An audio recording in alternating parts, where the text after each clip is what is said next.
What's going on, friends? And thanks again for joining us here on Expanded Perspectives with me. I guess I am the Corona Kid, Cam Hale, and joined always right here beside me that we've been chit-chatting before we fired up the microphone, mi amigo, Kid Dynamite, Philly Filson. How's it going, everybody? Yes, I'm here. I'm glad to be here. I got me a body armor here. We're very refreshing. This is mixed berry. Hey, what's your favorite flavor? I would say the coconut pineapple. Word, me too. That's my favorite one. And you know what? It must be everybody's favorite. It's hard to find. My wife likes the tropical punch, I think it is, and Jacob likes grape. It's hard to find the grape one, too. What I don't understand is some of the flavors only come in the small bottles, but the other ones only come in the big ones. Like, you can't get every flavor in every size. At least I've never seen it that way. Yeah. And I don't know why. I don't know if they're, like, testing these out, and if people start buying them, they're going to make them in the bigger size. Yeah. I also tried this stuff called Liquid IV.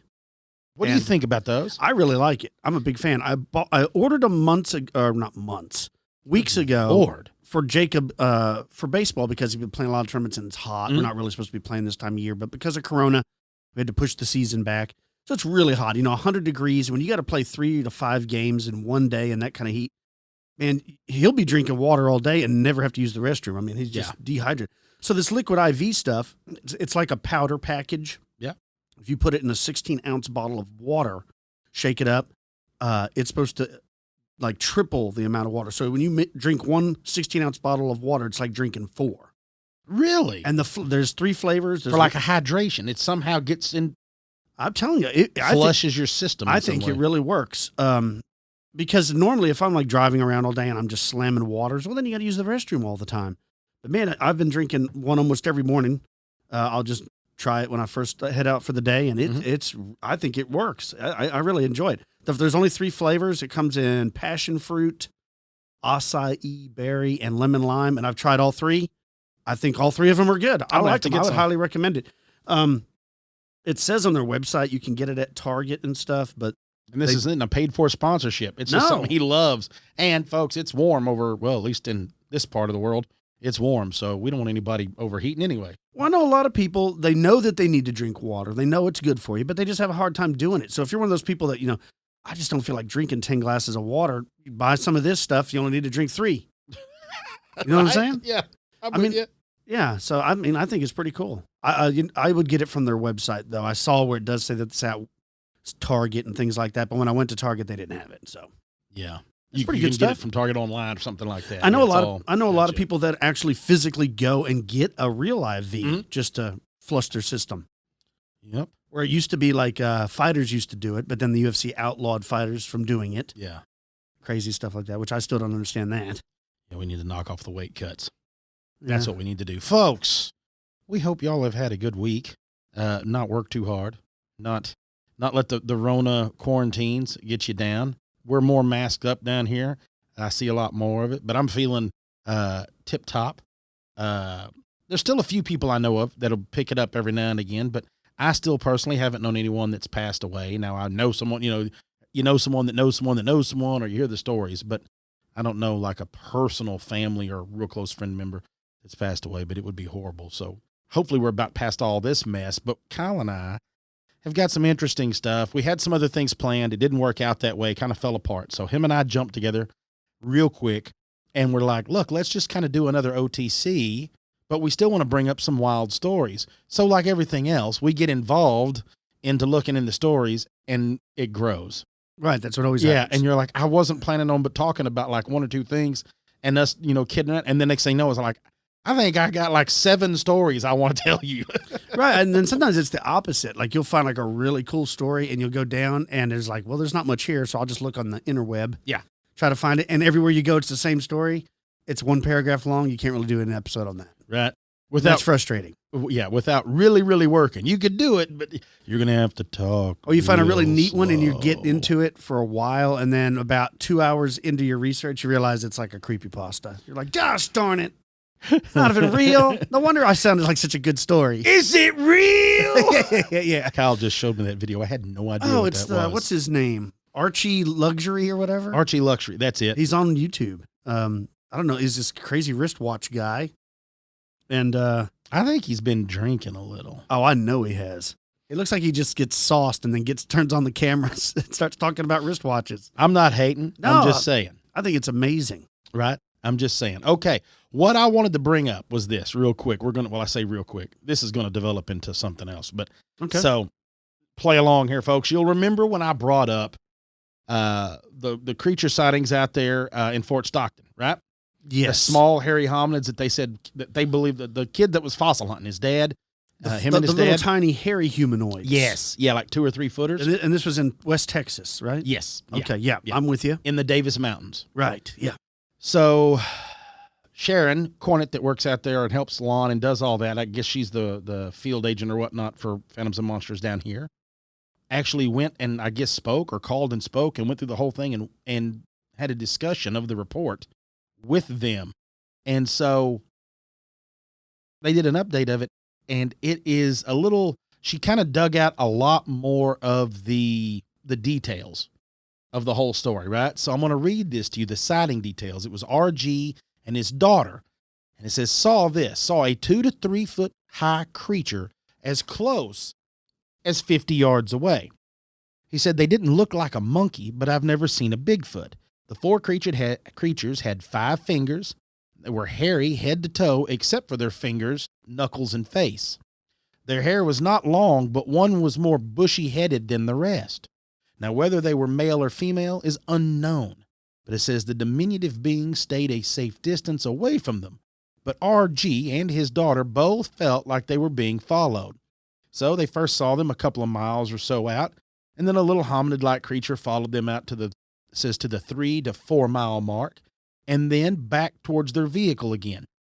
Said this happened one weekend after the COVID-19 lockdown started around April of 2020. And none of them had a camera? Yeah, I guess not. not. No phone with them? Yeah. And it says the area is flat and open, that there had been rain, so green shrubs and sage bushes were present, but no trees. The creatures were hiding behind the sage when he said, I swear to God I saw something move. And his daughter said to walk backwards when they saw the creatures. The little guys rose up, looked like they were communicating somehow with hand gestures, but it was unknown if they talked. They took off suddenly, scattering. RG exclaimed, "Oh my Jesus, I've never seen anything close to that." And he wondered if what he saw was even real. So RG said to his daughter, or talked to his daughter, and it says that she replied, "Dad, it's real." And he wondered, where could these beings have come from? And then later the creatures would come back together and begin following them again. They saw the creatures several times. Says there was one, RG explained. Then here comes the other one, then the other one, then the fourth one. Says I slipped and stumbled, but then they realized that we were facing them. So they dropped down and scurried together, and then I chased them. RG said he's 5'7" and 300 pounds. So he went after one to see it. It says not to capture it, but just to see it. And he said the closer I got, the further away they would scurry. I couldn't catch them, and I couldn't get close enough. Said they moved as fast as a teenager in its prime. He said I chased them about 3 times around out there. After about 4 or 5 hours, he realized it was getting late and that they had to get back to their motel. The creatures followed them back on their hike toward the vehicle. They had gone hiking out approximately 4 or 5 mile total. Now, Ricky said the area has nothing out there but scrub, but these tiny hairy beings followed them almost all the way back up to a half a mile from the road. And he said his daughter turned to see them and wave at them, but the creatures were gone. And now here's what said that they made a noise. They heard a chirping sound similar to that of a ground squirrel. And he thought that they were like ground squirrels back in Sweetwater, like prairie dogs. Yeah. But he had never seen them out there. He's like, I've never seen them. It just sounds like the ones at home. Well, and there's so many cases of sightings of duendes that the people will describe them as, at first I thought they were like a raccoon or something like that. And you've seen lots of video of supposed Sasquatch where they'll squat down to make themselves look like a boulder. And in the description of the 4 hominids, they described one of them as being bushier hair than the others. I wonder if it's like their natural defense mechanism to like get down on all fours or make themselves small And if they're already 2 to 3 feet tall, upright, when they crouch down, it might look like the size of a large beaver or a raccoon, it might. or something like that. And then also, I know what he's talking about. When he says it's, nothing out there but scrub brush and stuff, that's absolutely right. That's always been my argument, is what are they living off of? Yeah. That's if they're physical, air-breathing creatures like Bigfoot, or are these like fae folk? Well, you know what I'm saying? yeah. And that's why they're messing around. They're following them, even though the people are playing backing around. out of the woods. Yeah, they're always, because that's the thing with the fae folk, right? They're tricksters. They like to play. I'm sorry. Continue your story. Yeah. Okay. Yeah. Well, so they described the hair on these things and said that they were all reddish brown, except one was more of a fawn color. Says all 4 of them ranged between 2 to 3 foot tall.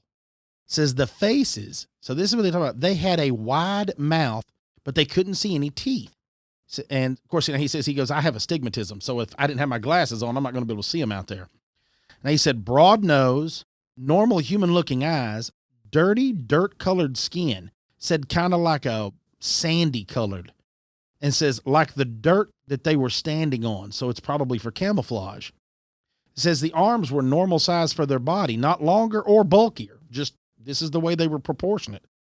And they go on to say that they saw some footprints that looked like human footprints, as if a kid ran through the sand, small, like 10 or 12-year-old. Said that they didn't count the toes, but they were bare feet, and the feet appeared out of proportion for their bodies, possibly bigger feet. Says his daughter is a size 5, yet theirs were close to that same size, and she's around 4'10". Says the footprints were a little bit wider than a human's and appeared well used. Goes on to say that he said he wished that he had had his dog with him or a camera, but they didn't even have their cell phones along. Says what they said. They didn't even have them. Said no other unusual events. Said RG did relay this story, which also happened in the Davis Mountains, to his uncle, an ex-Army guy that is deceased now, and said since he had a similar experience, that his uncle said he saw pebbles bounce back and then saw a little creature. Said this alarmed him, so he took his knife out and it ran off. He was unsure if it was hairy or not, but his uncle had told him that it was a little humanoid-looking or humanoid-type creature. And when asked where his uncle had seen this little person, RG said that they had gone up the side of the mountain, maybe midway at the time of the sighting. RJ said, we must have been in the same area, because when he and his daughter had their Littlefoot sightings, what they're calling it there. So they believe the same thing. They said the daughter is not comfortable at all discussing this, and because it's given her nightmares. Messing around with it is just, even, kicking it around is giving her massive nightmares about it, which whenever you've got one chasing, you're talking about a 14-year-old girl that doesn't have her cell phone with her, which is very odd. Well, you got to, and it may just, yeah. The weirdest thing for me is, like, imagine what it's done to her. Like, her little world just got shattered by what she just witnessed. Is like, I saw something that you can't even explain. I mean, how is she going to wrap her 14-year-old head around that? Like, dude, I feel for her. Because your whole life you're taught that there's no such thing as monsters and stuff. Yeah. But then when you see something like this, you're like, well, is that true? Yeah. Maybe my parents weren't correct, or my grandparents, or my aunt, or whatever. The aliens are real, which we now know. Now we know, yeah. Bigfoot is real. The fae folk is real. All of it's real. So that led me to something that's known as the Venezuelan Hairy Dwarves. Oh, these are like duendes, right? A lot like it, yes. There's a different variety. And they said they're a little shorter, of course, like you said, than the average human. But it goes on that they said they're not quite the same, though, as Bigfoot. So there's a little bit of difference. And this is one of those things that are associated with UFOs. So because of that story, I was thinking, maybe they don't live out there, not fae, and maybe they're alien. Maybe that's what some of them look like. I know it drives Bigfoot or ufologists insane, but listen to the description. Hairy, ranging from black to red blonde in color, and with a curious stalky or straw-like appearance. However, they look malnourished, it says, and the hair can be prone to shedding, is what they're saying on this. Their bare skin is a pale, little bit colored on the bare skin. Chalky green is what they say. So, the sighting of these things that they saw, that we're talking about, the Venezuelan Hairy Dwarves, took place on December 22nd of 1954 in Venezuela. It was a feller, Jose Ponce and Gustavo Gonzalez, encountered 4 of them while on a hunting trip in the Amazon. I totally believe it. Yeah. I mean, look, pygmies are real, right? Yeah. You can go to the Congo right now. They're there. I wish you never, everything I hear real now is Now you're going to think of Archie all luxury. the time. Yes. But you know what I'm saying? Like, that's a real thing. The orang pendek, the skeletal remains found of that is a real thing. So I'd like, especially in 1950s, I mean, there's still wild tribes living in the jungles of South America now. Yeah. I'm sure, or at least, I can't say I'm sure. I would like to believe that while they're out there hunting or whatever, they did see this. Oh, I do. Especially in 54. Yeah. I mean, and I did the thing, but it's been years ago, as I would have to go back and look at the dates of when they were down there in the Amazon looking for Mokele and Bimbe. That was in Africa. Okay, so this is South America. It had to be in the 50s. Yeah. When they were looking for Mokele and Bimbe, right? Like in the Congo. That's right. It's in the Congo. It had to be around the same time. Oh, yeah. I think there was still a lot of discovery going on. I mean, you've seen the famous Machu Picchu. That thing wasn't yeah. That wasn't even discovered until like 1911.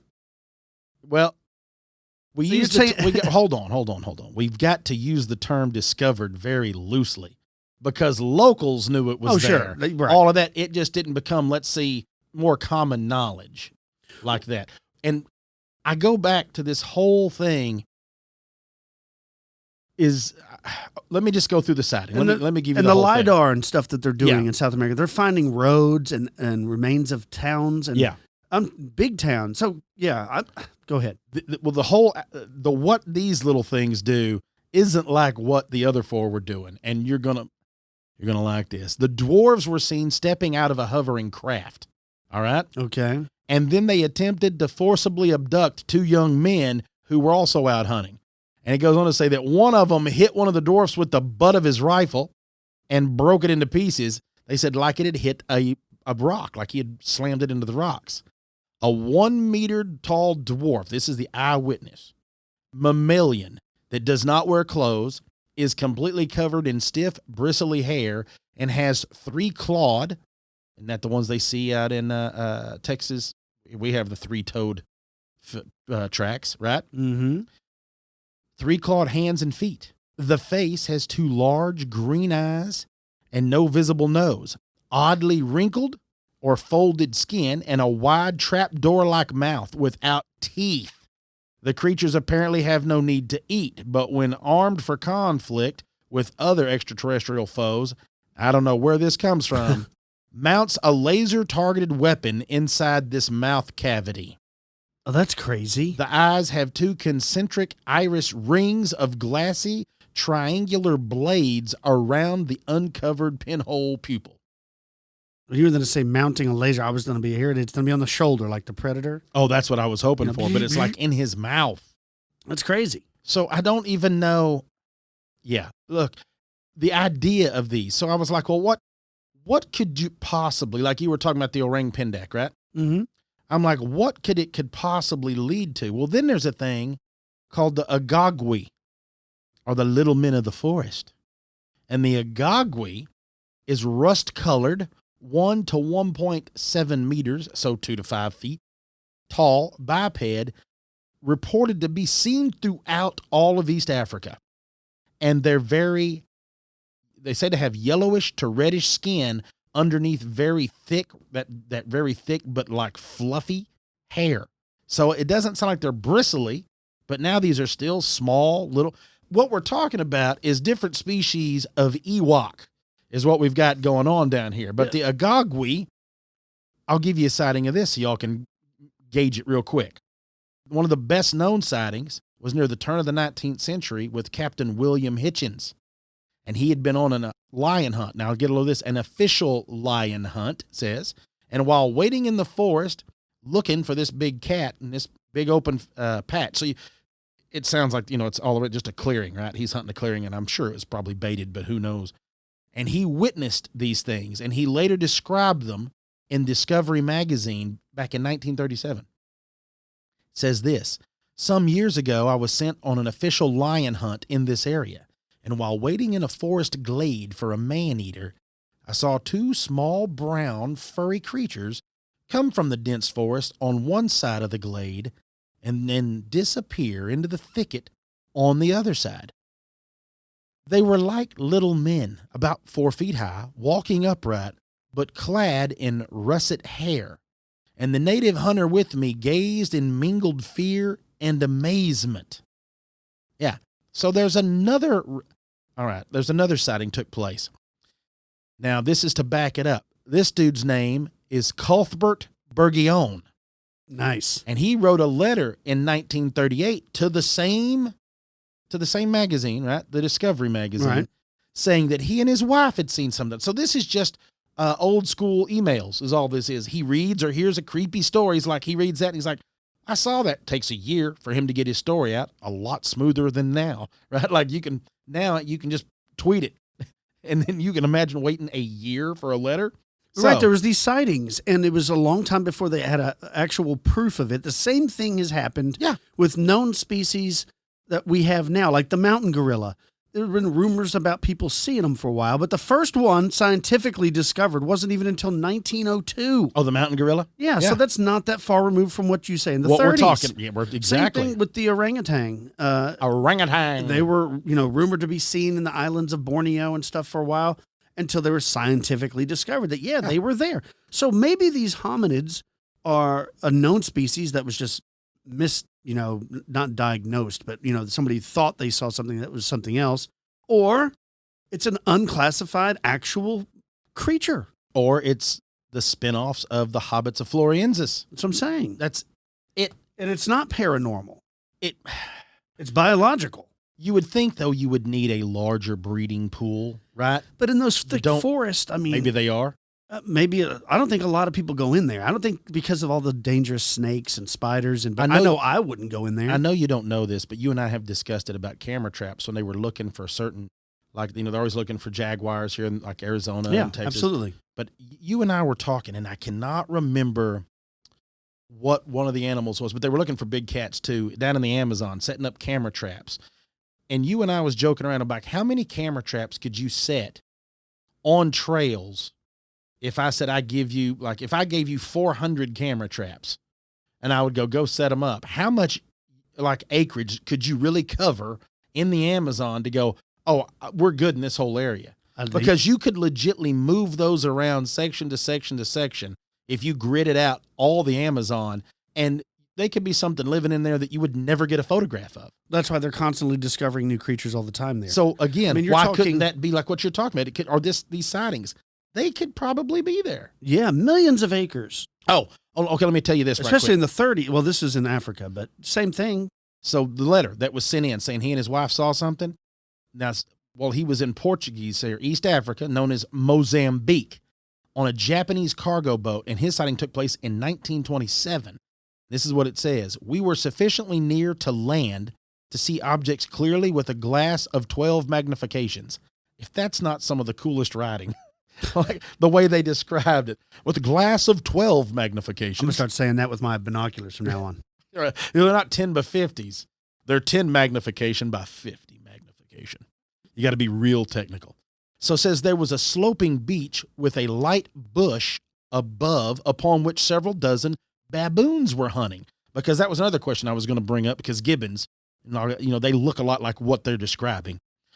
But it says that these were goes on to say that the baboons were hunting and picking up shellfish of crabs, and says to judge by their movements.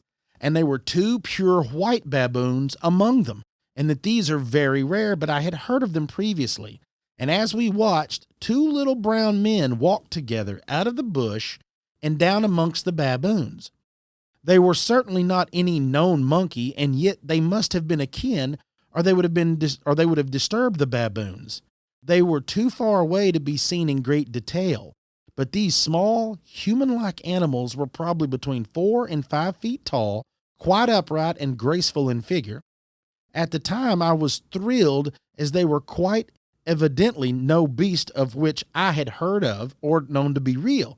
Later, a friend and big game hunter told me he was in Portuguese East Africa, and his wife and 3 other hunters and apparently one of their mothers saw a family of apparently the similar animal species walk across a bush clearing in front of them and that the natives said, you can't shoot it. Don't shoot it. Yeah. But again, they're talking about these little brown guys walking. Are they pygmies? It could be. That's what I'm saying. It could be something that they're seeing is a known species that they just misidentified.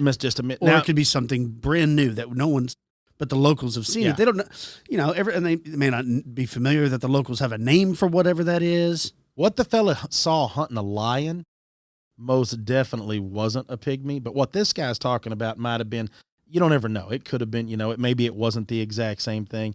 But in the late 1950s, another sighting got reported by a guy named Charles Cordier, and he was a professional animal collector, and he thinks that he saw a gogwe in Zaire.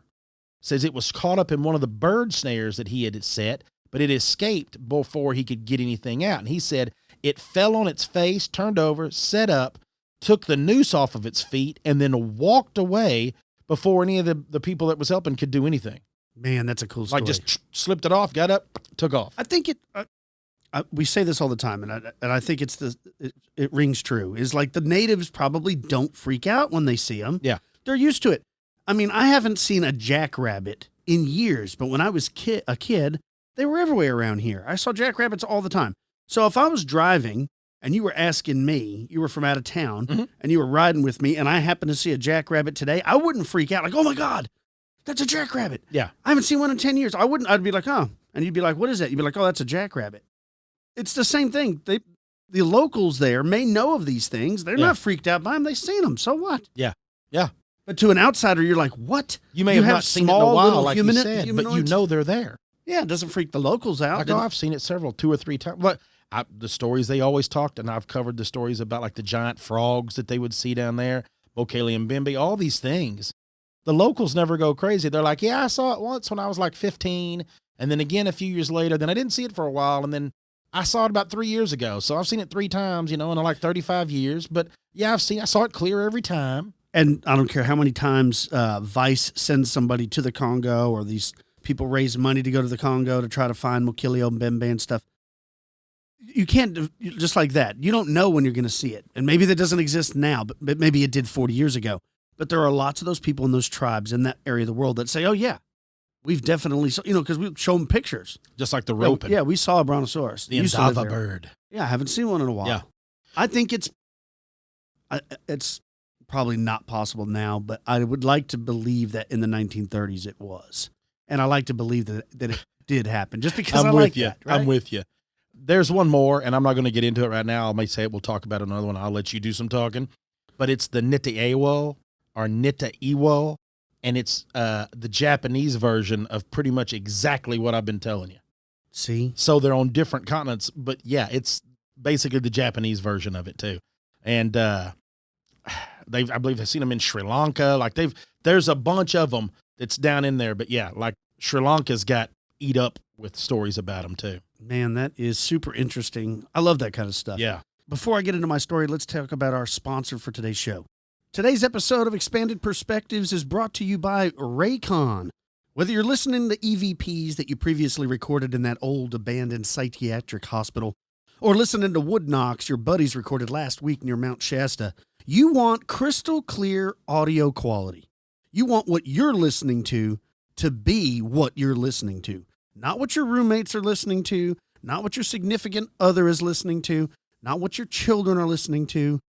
You need to get yourself a great pair of wireless earbuds. But before you drop hundreds of dollars on a pair, you need to get up and check out wireless earbuds from Raycon.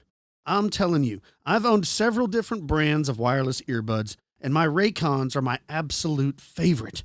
Raycon earbuds start at about half the price of any other premium wireless earbuds on the market, and they sound just as amazing as other top audio brands that you know and love. I love them. My wife loves them. She borrowed mine when I first got them in a few times and then demanded that I get her a pair. Their newest model, the Everyday E25 earbuds, are their best ones yet, with 6 hours of playtime, seamless Bluetooth pairing, more bass, and more compact design that gives you a nice noise-isolating fit. That is so true, Philly. So very true. Raycon's wireless earbuds are also so very comfortable. They're perfect for podcast listeners, and they're great for phone calls, y'all. I legitly love them. And what I love about them is they stay put. I put them in. I don't have to worry about them going anywhere. When they're in my ears, they're comfortable and they won't wiggle. It's just good stuff from me, right? And unlike, of course, some of your other wireless options, Raycon earbuds look good. They're very stylish, y'all. And they're discreet. So you don't get the stems. You don't get the wires. You don't get any of that, especially in like a video call. We could run the show listening with Raycons. We could Bluetooth them in and rock and roll with them. Now, the company, y'all are going to love this, was co-founded by Ray J and other celebrities like them. Get a load. Mike Tyson. That's right. Mm-hmm. That's right. Snoop Dogg. Mm-hmm. That's right. And, of course, a lady I like listening to sing, Melissa Etheridge. Oh, yeah? Yeah. Big fan. Now, look, I can't help it. And you and I have talked about this. We have gone through a bunch of headphones. Yep. These are the ones that now have become my go-tos, hands down. And here's what y'all can do. Now's the time to get the latest and greatest from Raycon. Get 15% off your order at buyraycon.com/expanded. That's buyraycon.com/expanded for 15% off Raycon wireless earbuds. buyraycon.com/expanded. Check this out. We got an email from a guy named Dan Malone. This is pretty interesting. He says, I love the show, guys. I've been listening for about 3 years now. Never thought to share my little experience until hearing the July 30th episode that touched a little on sleep paralysis. Now, I'm from Dorchester, Massachusetts, a very old and historic neighborhood of Boston. Around 2005, 2006, my family and I lived in a triple-decker with my family on the second floor and my aunt and cousins on the third floor. Anyways, I used to experience some pretty extreme sleep paralysis. For a few months, it happened fairly normally. It was always terrifying. But one incident I'll always remember. One night, I awoke completely frozen and unable to move, looking around thinking, oh boy, here we go again. My eyes were darting around the room when all of a sudden, I heard a whisper. A very faint whisper of a woman. It was in mumbles. I literally couldn't comprehend anything she was saying. But it gets worse. Out of the corner of my eye, I start to catch focus of something in my doorway. All I could say is it looked like a super dark, floating black cloud. Not a huge one. I'd say it only spanned across the top half of the doorway. I assumed that was the source of what the whispering I heard. Probably one of the most terrifying incidents I've ever experienced. I always would just fall back to sleep, luckily. Now, during these sleep paralysis events, and this event was no different, after seeing this whispering black cloud thing, I woke up the next day being freaked out.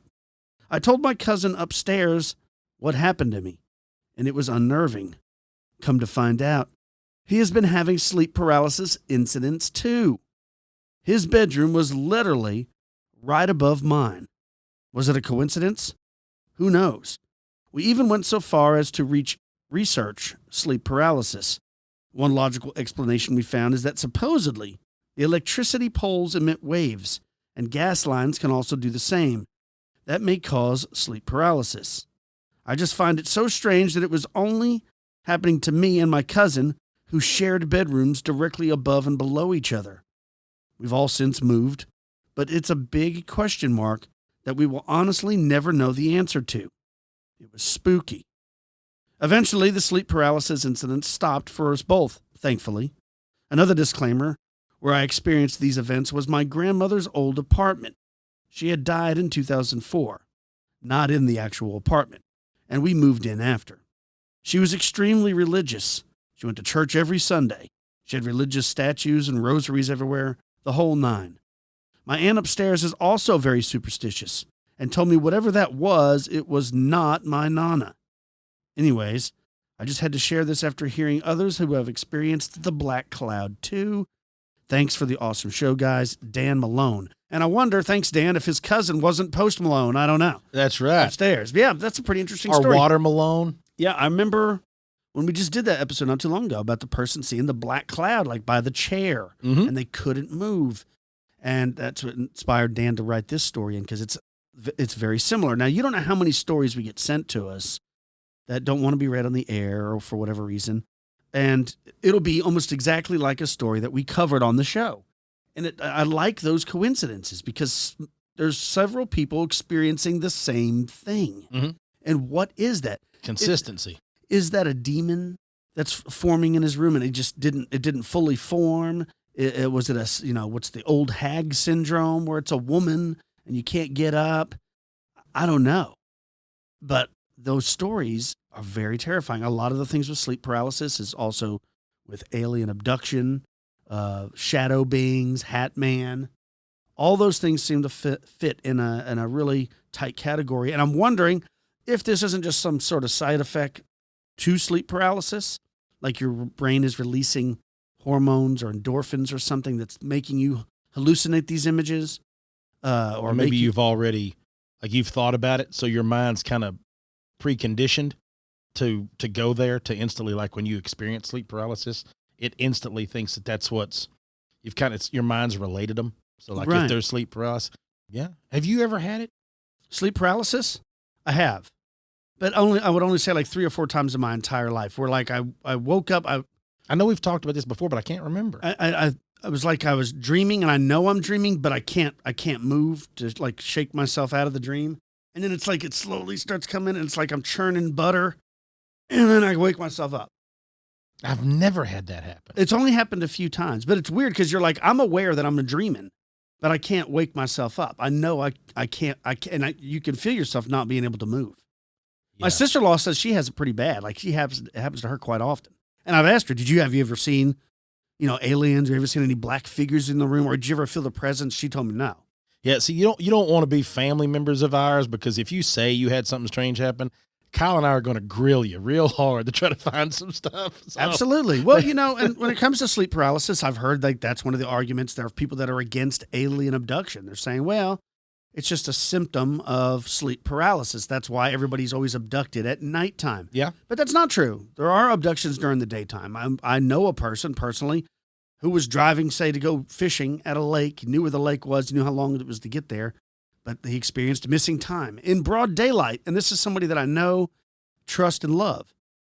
So it does happen. And I think now with the Pentagon coming forward about UFOs are from another world. Yeah. I think that's definitely changed my opinion on alien abduction. I mean, you called me the other day and was talking about these chips, people being chipped. Mm-hmm. Like, how do you explain these like tracking devices that they obviously find in humans? It was real easy to explain it away as self-harm. Or, there's all kinds of things that you could think that if somebody was really into it, we're going to put it in there ourselves, or we're going to do something. And then I'm not going to bring it up for 2 or 3 years. And then I'm going to start saying some stuff. And, and I know some of them have been put in with no scars, like they can't find a scar. There's all these things. And there's always ways in my mind that I was like, it could be real. And then, of course, it could be fabricated, easily fabricated. And obviously some of the stories probably were. But it changed everything for me when the Pentagon released it, because it was a type of validation that they were willing to admit, hey, we're just going to head and come clean. There's some stuff that we don't know what it is, and we got some of it, and it ain't from around here, y'all. So when you think of it now, like I said, it changes every story. And I don't know why that was, because there's people right now, I'm sure, screaming at the speakers and listening that they were like, why did that matter? Why did the government? I would like to say it didn't, but it always does. When you get validity from something or someone that you believe to be in a seat of knowing, a seat of power, a seat of anything, whether it be law enforcement, anything. And I know it's just a trick. It's just the way it works. But for some reason, whenever they verified it, it helped me go, man, there's a lot more of that stuff that I think now. Like, even if it was like, yeah, I was about 60-40 or I was 70-30. Well, now it's maybe 70-30 the other way. Now you got to be like, holy moly. I'm 100%. I'm all in. I mean, I know it's going to get crazier. And what I mean by that is there's going to be a lot more stories start coming out that are probably, maybe more people are fabricating it because they know more people will now more openly believe it. I don't know. But I think that was a little hump as you're climbing that you kind of, I get over that wall. And now I'm like, all right, I've got some open field to move and I'm going to another wall. But I think we're going to start slowly seeing a little more and a little more. I don't know that they'll ever show them to us, but who knows? I would never think that they would say, hey, yeah. And they may end up having, this is what we have, y'all. This is what they look like. I know. And so now it changes my opinion on all types of stories I've heard over the years, like Roswell. Was that a real thing? Well, Bob Lazar apparently wasn't lying about the stuff that he saw. Yep. Even though they've tried to discredit him for 30 years. You know what He's I never thought changed about? his story. How about the stories you've heard about the people that I used to work and they used to, it was like old school Photoshop where they made me take stuff out of images. Yeah. You've seen the ones that have taken from satellites or pictures of the moon. And you always heard these stories like, yeah, right. But now that the government is coming forward and said, yeah, these UFOs are real. I mean, maybe those people weren't lying. I'd forgotten all about those stories of those like that. Yeah. You know what I'm saying? Maybe Yeah. it's not BS. Maybe there's more to it. I thought of you when I first started reading all that stuff, because I thought if the government's willing to tell these stories this long and just now tell us about they believe the same as we believe, when are they ever going to talk about the giants that the Smithsonian dumped off in the ocean? I think it's going to Because at first, folks, I'm going to be 100% honest with y'all. The idea of that story I love, but deep down inside, I didn't believe it. I didn't want to believe that a true like researcher or scientist, anything, would compromise learning over their moral compass, right? Oh, dude, it happens all the time. I mean, how many? I know, but I didn't want to believe like it did. I don't know why I think it's more prevalent now than it was back then, but I just didn't want to. And then when I saw that, I mean, it hurt, because then I was like, oh, it was real. We had all the evidence that we needed to prove all that you've been listening to us talk about, that all of us weren't totally insane. No, I think there's a And lot it's of gone. stuff that's been covered up. I mean, there's proven now that there was doctors that would write a report saying like smoking isn't bad for you, make some Yep. money, and then years later they would be writing an article the opposite direction.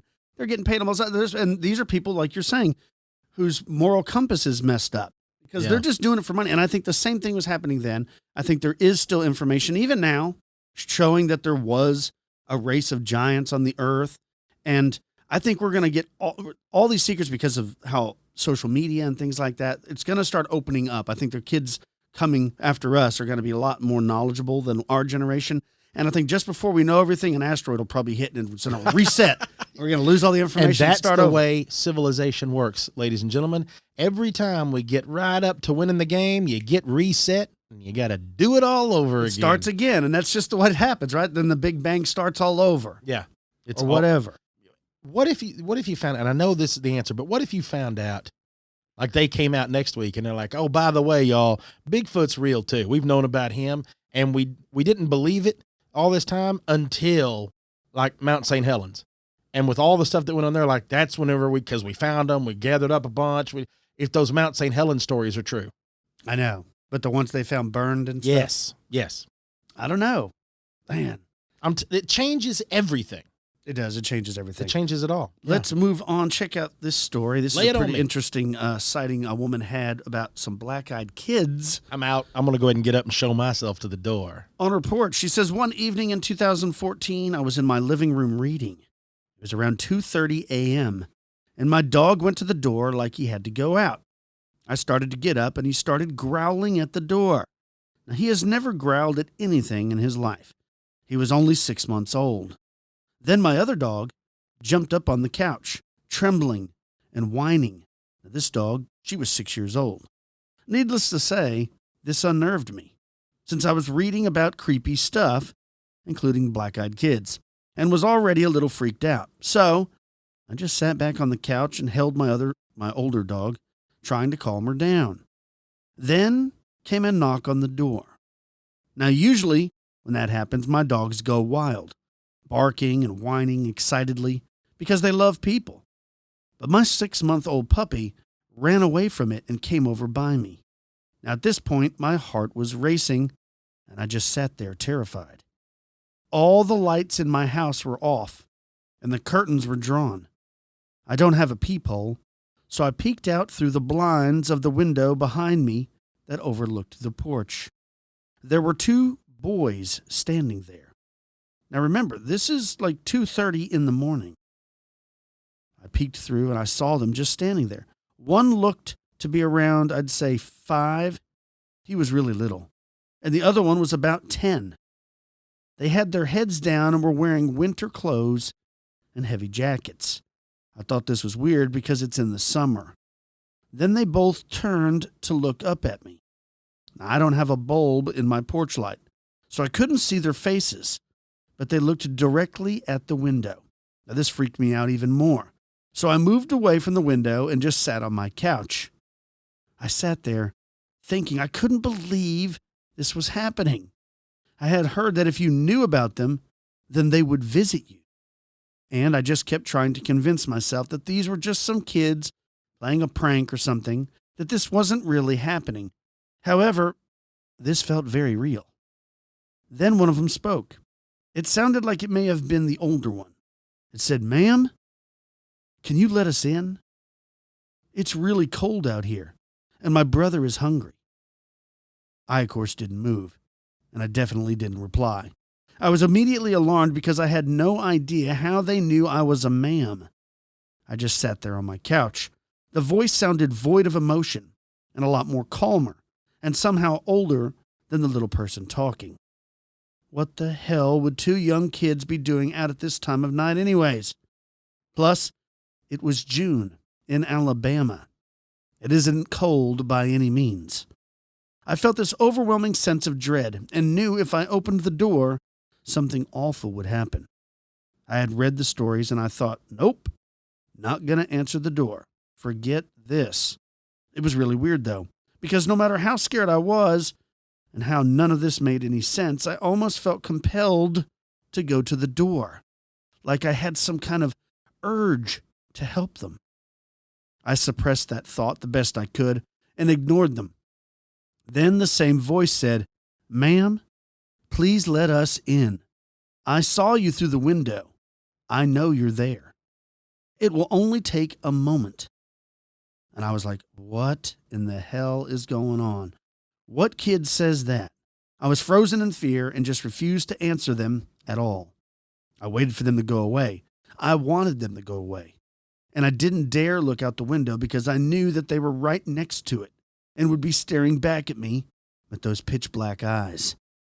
Then after a few seconds of silence, they started pounding on my window and I heard the same voice again.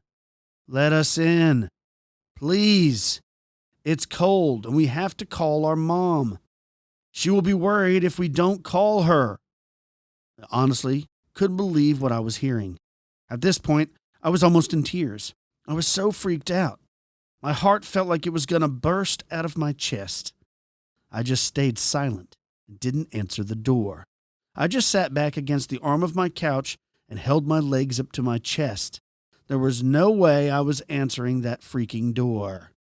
I stayed that way for about half an hour until I was sure that they were gone and everything was quiet. My dogs at this point had run into my room and I had to go get them out and hold them because I was just as terrified as they were and I needed some kind of comfort. I never saw the kids' eyes. I have no idea for sure if they were black-eyed kids, but I definitely believe that they were. I grabbed my phone and called my friend who had suggested I read the stories, and it woke her up, and I begged her to come please stay the night with me. After I told her what happened, she agreed right away. Well, about 15 minutes later, she still wasn't there. I started to get worried because she only lives on the next street over. It should have taken her not even 5 minutes to get here. Then at that point, I saw headlights in my driveway, and I looked out the window. I saw her get out of the car and run to my door and started banging on it. I let her in immediately, and she was crying and had this terrified look on her face and said, "You aren't going to believe this, but I swear to God, I just encountered the two kids you told me about." She said she was at a stop sign and checked her phone for a second when this kid knocked on her driver's side window. It startled her. So she looked up and strangely, the streetlights were out, so she couldn't see his face. But there was another younger kid right behind him. She said that she cracked the window, already apprehensive, and said, "Nah, can I help you?" And the kid said, "Give us a ride," in a demanding, overly confident voice of a child. She didn't say anything, and the kid stepped towards the car. And he was close enough now that she noticed he had jet black eyes. Wall-to-wall black. No white. She said she wanted to drive away immediately, but felt like she was being pulled into his stare, almost opening her door before she snapped out of it. But she didn't. She gunned the gas pedal and went straight to my house. We stayed up the rest of the night. According to the stories, they usually pay you more than one visit. So from now on, I'm going to start taking a ton of melatonin to knock myself out. Believe me or not, this really happened. On Stevens Avenue in 5 Points, right here in Huntsville, Alabama. Lock your doors and windows and ignore any child that comes to your door asking for help, especially if it's late at night. OS. Now, that's a pretty crazy sighting, right? Any of the black-eyed kid sightings, I'm out or it's going to get physical. Man, it's just so I don't want creepy. them anywhere near me. And I know what she's talking about when she's talking about, like, if you start getting into researching this stuff, like, you're more likely to have something happen. I don't know if that's true, but I will tell you, when I'm up late at night and I am researching stuff that's creepy, I do start getting a little creeped out. Like, man, what is that? Did I hear something? My mind was it? Yeah. Plays way worse tricks on me now than it used to. You know, it's late, it's dark, and you're reading something really creepy. Or like, say you're immersed in like just like that, alien abduction. Say that's this topic I'm looking at, and I'm reading articles on it and somebody's horrific experience. Then you go turn the lamp off and go walk to bed, get in bed. There's no way you lay down and you're not thinking of that. You don't just leave it in the book, do you? You're like, I click. wish you could, but you'll get in bed and you're like, what was that noise? What? Oh, it's wonder how probably that just the cat. And you're like, well, maybe it's not. Maybe it's a 4-foot extraterrestrial coming in here to probe me. You know what I'm saying? That's how people get accidentally shot. Yeah. I lay there and you start thinking about, I wonder how they got in the house. I wonder how they got in there to get them out. I wonder what it was like. How was it quiet? Was there light in the window? Is that light in my window? What's that sound? Is there a shadow in my room? And then it just like, all right, I got to get up, man. What is going on? I'm telling you, a couple of years ago, I really did get freaked out. Like, I was sound asleep, laying on my side, and like Luke walked in my room. Oh, dude. And was like, Dad, he didn't want like a drink of water or something. But I didn't quite hear. I just kind of woke up out of my sleep, and there's a silhouette like right next to the bed. I was like, ah! Luke, what are you doing with that hammer in your hand? Yeah. Oh, no. I woke up with it. Yeah. Yeah, that's it. Yeah. It's, scary. Especially looking at, I think everybody that's a My fan son. of the show, they all have read or watched stuff like that. Brandon did that same thing to me when he was about 7 or 8 years old. Terrifying, right? I woke up and I don't know if he had been standing there and just building up the courage to wake me up. I could feel breath hit me in the side of my face, and I'm the same way. And it's poof, poof on my face. And then it's Dad, like that, a whisper. I come out of there on him. So I may or may not have gotten real physical real fast with him. And I'm like, son. It's a reaction. And then from then, I don't like to be woken up like that, period. So from then on, he would always and even now, he's almost 30, and he'll pull my toe. He's like, hey, Dad. Yeah. But I freak out. That sounds terrifying to me. Well, and this is like another one of those topics where, people will send in that, that's not real, that it was made up, that was a creepypasta or whatever. And I understand that the origins of the story may not be 100% accurate, but so many times when we talk about like tulpas and things like that, are people manifesting these things by dwelling on them. I think that people do that with poltergeist activity. I think people do that with like sometimes ghosts or whatever. If you constantly dwelling upon it, you could manifest things or your own paranoia. Well, and like you talked about, the more you look into it, it looks back. And everybody knows that when you get into the dark stuff, not just having fun, but the real dark things. Like we have a few books that you and I have picked up over these last few years that I'm not even going to read. I'm like, we have them. It's more like having them in the book collection, but I'm like, I don't even want to go down that path. So I'm just going to leave it alone. But it's almost like you manifest them. You know, like they don't even know you exist, but the more you start dwelling on them, they get that feeling like, oh, well, somebody's thinking about us. And then it draws them to you. Like maybe you don't see them. It's not like you got to peel back and you're like, oh, I caught you. They don't even know you're out there. It's kind of like a shark. A shark doesn't know the fish is out there till the fish is bleeding. You know, he don't care. He knows it's out there. I see, I feel, but I'm not coming for you until it's bleeding. And maybe you really digging in and thinking about this is the bleeding that it starts. I agree with you. I mean, it could be just two kids out at 2 a.m. for some reason they got their eyes tattooed. You ever seen those people? Yeah. Have you seen all the people that have like mistakes with their eye tattooing? Yeah. I'm like, well, yeah, don't tattoo your eyeball. Just because you can doesn't mean you should. I saw one where the guy was half and half. It's your eye. I know. This half of his face was completely normal, and this half was tattooed like a skeleton, and in that eye, he had it dyed solid black. That is pretty awesome. I'm not going to lie. That For is Halloween. pretty cool.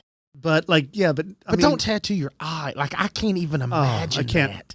I can't imagine. I mean, I'm all for, like, all of that, your freedoms of any sort. Like, I get it.